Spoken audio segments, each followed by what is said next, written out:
আমি দেশে গেছিলাম, দেশ থেকে কালকে রাত্রে অনেকদিন ছিলাম। একটা একটা অনুষ্ঠান আছে, গান গাইতেছি, সেখানে আসি আর বাসায় বন্ধু বলেন।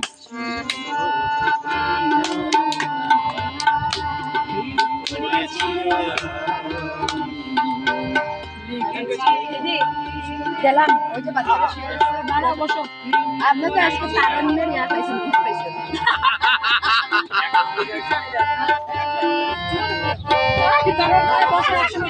তারান্নের গিফট পেয়ে দিতে খুশি আছে। আমি এমনি খুশি, না দিলেও খুশি।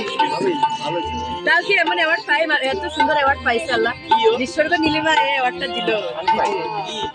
নিসর্গ নীলিমা এখনো 16 বছরের কিশোরী। আপনি খালি দূরে থেকে এসে গিফট নিয়ে যান, আপনারা আর আনা হবে না। না না, ওনারে আর আনা হবে না, আর আনা হবে না, আমাদের অপমান করা হয়।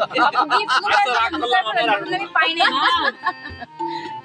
উনি একমাত্র ভালো